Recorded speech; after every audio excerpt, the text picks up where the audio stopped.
اعوذ باللہ من الشیطان الرجیم بسم اللہ الرحمن الرحیم۔ معزز و مکرم ناظرین اکرام، السلام علیکم ورحمۃ اللہ وبرکاتہ۔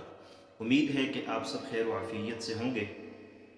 آج کی ویڈیو میں ہم بات کریں گے کہ نماز پڑھتے ہوئے بہت سے لوگ دو بڑی غلطیاں کرتے ہیں، اور یہ دو غلطیاں اتنی بڑی ہیں کہ اگر نمازی یہ دو بڑی غلطیاں کرے گا تو اس کی نماز نہیں ہوگی، نماز فاسد ہو جائے گی۔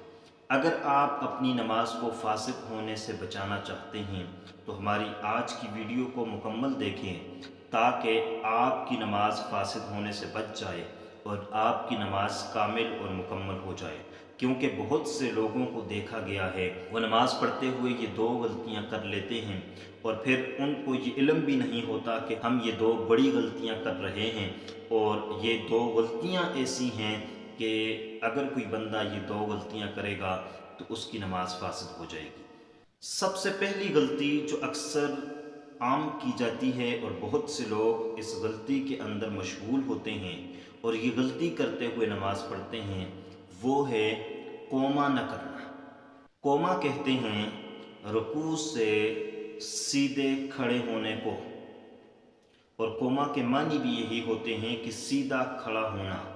اگر کوئی بندہ رکوع کے بعد سیدھا کھڑا نہیں ہوتا تو گویا وہ واجب ترک کر رہا ہوتا ہے، کیونکہ نماز کے اندر قوما کرنا یہ واجب ہے، رکوع سے سیدھا کھڑے ہونا۔ اور بہت سے لوگوں کو دیکھا جاتا ہے کہ بہت سے لوگ رکوع سے سیدھا کھڑے نہیں ہوتے، ان کی کمر بالکل سیدھی نہیں ہوتی، بلکہ جلدی میں ہی تھوڑا سا اوپر ہو کر وہ سیدھا سجدے میں چلے جاتے ہیں اور ان کا قوما چھوٹ جاتا ہے، اور قوما چھوٹ گیا تو گویا اس نے واجب ترک کر دیا، اور جو واجب کو جان بوجھ کر ترک کرے گا تو اس کی نماز نہیں ہوگی۔ اور جس سے غلطی کے ساتھ اگر واجب ترک ہو گیا، واجب رہ گیا، تو پھر وہ آدمی جو ہے سجدہ سہو کرے گا، اور اگر واجب بھی چھوڑ دیا، سجدہ سہو بھی نہیں کیا تو اس کی نماز فاسد ہو جائے گی، اس کی نماز نہیں ہوگی۔ تو اس لیے یہ بہت بڑی غلطی لوگ کر رہے ہوتے ہیں۔ آپ خود ہماری ویڈیو کو دیکھ رہے ہیں تو آپ خود بھی اس غلطی سے بچیں، اور کوئی دوسرا کر رہا ہے تو ہمارا پیغام اس تک بھی پہنچائیں کہ وہ نماز کے اندر یہ غلطی نہ کرے۔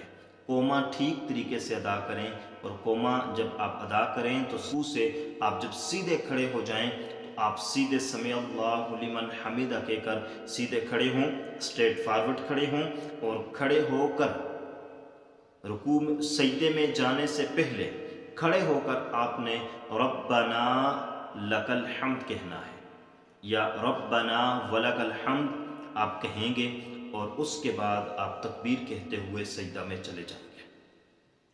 دوسری بڑی غلطی لوگ کرتے ہیں، اور اکثر ہم نے دیکھا ہے کہ بہت سے لوگ اس غلطی میں مبتلا ہوتے ہیں، وہ ہے جلسہ نہ کرنا۔ جلسہ کہتے ہیں دو سجدوں کے درمیان سیدھا بیٹھنا، اور یہاں بھی یہی بات ہے کہ جب آپ پہلا سجدہ کریں گے تو دوسرا سجدہ کرنے سے پہلے آپ نے بالکل سیدھا بیٹھنا ہے، اور اس بیٹھنے میں آپ کی کمر سیدھی ہو، آپ کم از کم اتنا بیٹھیں کہ وہ جلسہ کے زمرے میں آ جائے، کیونکہ جلسہ کہتے ہیں بیٹھ جانے کو، اور ایک آدمی اگر وہ سجدہ کرتے ہوئے سیدھا نہیں بیٹھتا بلکہ وہ ایک سجدہ کیا اور دوسرے سجدے کرنے کے لیے تھوڑا سا اٹھا اور سیدھا دوسرے سجدے میں چلا گیا تو گویا اس نے واجب چھوڑ دیا۔ جلسہ چھوڑنا گویا واجب کا ترک کرنا ہے، اور واجب کا ترک کرنا آپ کو میں نے بتا دیا ہے کہ جو آدمی واجب ترک کرے گا، جان بوجھ کے ترک کرے گا، نماز نہیں ہوگی، غلطی سے رہ جائے گا، خطا سے رہ جائے گا تو سجدہ سہو کرے گا، اور سجدہ سہو بھی نہ کر سکا تو نماز فاسد ہو جائے گی، نماز ادا نہیں ہوگی۔ تو اس لیے بہت سے لوگ یہ غلطی کرتے ہیں۔ آپ جب بھی نماز ادا کریں تو نماز پڑھتے ہوئے آپ نے قوما بھی صحیح طریقے سے ادا کرنا ہے اور جلسہ بھی صحیح طریقے سے ادا کرنا ہے۔ قوما میں سیدھے کھڑے ہو جانا ہے، جلسہ میں سیدھے بیٹھ جانا ہے، اور پھر جب آپ جلسہ کر رہے ہوں تو جلسہ کرنے میں ایک مسنون دعا ہے، یہ بہت کم لوگوں کو یاد ہے اور بہت کم لوگ اس کو پڑھتے ہیں، اور اللہ کے پاک پیغمبر اس دعا کو پڑھا کرتے تھے، بہت ہی پیاری دعا ہے۔ تو کوشش کریں اس دعا کو میں آپ کو پڑھ کر سناتا ہوں۔ جلسہ میں آپ اس دعا کو پڑھیں۔ وہ دعا یہ ہے: اللہم اغفر لی ذنبی وعافنی وارزقنی، اللہم اغفر لی ذنبی وعافنی وارزقنی۔ اے اللہ میرے گناہوں کو معاف فرما اور مجھے عافیت عطا فرما اور مجھے رزق عطا فرما۔ یہ اتنی پیاری دعا ہے، اس دعا کو بھی ضرور پڑھیں۔ تو اس لیے جب بھی نماز پڑھیں تو ان 2 غلطیوں سے بچیں۔ امید کرتے ہیں کہ آپ کو ہماری آج کی یہ ویڈیو پسند آئی ہوگی۔ اگر پسند آئی ہے تو لائک کر لیجئے گا، چینل پر نئے ہیں تو سبسکرائب کر لیجئے گا۔ اللہ حافظ، السلام علیکم ورحمۃ اللہ وبرکاتہ۔